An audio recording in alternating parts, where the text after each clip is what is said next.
ಪಾಲಿಸ್ತಾನ ಧ್ವಜ ಹಾರಿಸೋದು, ಈ ಹಸಿರು ನಿಶಾನಿಗಳ ನಾನು ಅವತ್ತು ರಾಮದುರ್ಗಕ್ಕೆ ಹೋಗಿದ್ದೆ. ಯಾವ ಮಟ್ಟಕ್ಕೆ ಅವ್ರು ಕಟ್ಟಿದ್ರು ಅಂತಂದ್ರೆ ಅದನ್ನು ನೋಡೋಕೆ ಸಾಧ್ಯ ಇಲ್ಲ. ಆ ಮಟ್ಟಕ್ಕೆ ಅವರು ಬಂದ್ಬಿಟ್ಟಾರೆ, ಬಲ್ತ್ಬಿಟ್ಟಾರೆ ಅವರು.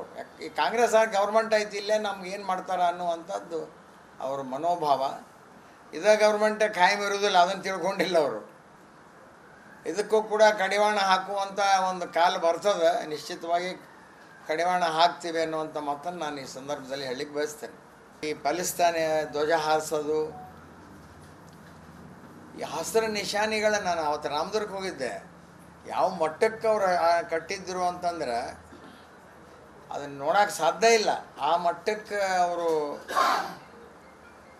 ಬಂದ್ಬಿಟ್ಟಾರೆ, ಬಲ್ತ್ಬಿಟ್ಟಾರೆ ಅವರು. ಈ ಕಾಂಗ್ರೆಸ್ ಗೌರ್ಮೆಂಟ್ ಐತಿ, ಇಲ್ಲೇ ನಮ್ಗೆ ಏನು ಮಾಡ್ತಾರ ಅನ್ನುವಂಥದ್ದು ಅವ್ರ ಮನೋಭಾವ. ಇದೇ ಗೌರ್ಮೆಂಟ್ ಖಾಯಂ ಇರೋದಿಲ್ಲ, ಅದನ್ನು ತಿಳ್ಕೊಂಡಿಲ್ಲ ಅವರು. ಇದಕ್ಕೂ ಕೂಡ ಕಡಿವಾಣ ಹಾಕುವಂಥ ಒಂದು ಕಾಲ ಬರ್ತದೆ, ನಿಶ್ಚಿತವಾಗಿ ಕಡಿವಾಣ ಹಾಕ್ತೀವಿ ಅನ್ನುವಂಥ ಮಾತನ್ನು ನಾನು ಈ ಸಂದರ್ಭದಲ್ಲಿ ಹೇಳಲಿಕ್ಕೆ ಬಯಸ್ತೇನೆ.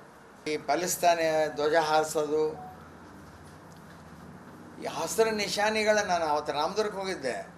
ಯಾವ ಮಟ್ಟಕ್ಕೆ ಅವ್ರು ಕಟ್ಟಿದ್ರು ಅಂತಂದ್ರೆ ಅದನ್ನು ನೋಡೋಕೆ ಸಾಧ್ಯ ಇಲ್ಲ. ಆ ಮಟ್ಟಕ್ಕೆ ಅವರು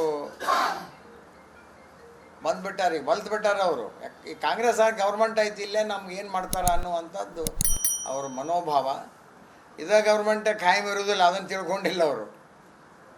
ಇದಕ್ಕೂ ಕೂಡ ಕಡಿವಾಣ ಹಾಕುವಂಥ ಒಂದು ಕಾಲ ಬರ್ತದೆ, ನಿಶ್ಚಿತವಾಗಿ ಕಡಿವಾಣ ಹಾಕ್ತೀವಿ ಅನ್ನುವಂಥ ಮಾತನ್ನು ನಾನು ಈ ಸಂದರ್ಭದಲ್ಲಿ ಹೇಳಲಿಕ್ಕೆ ಬಯಸ್ತೇನೆ.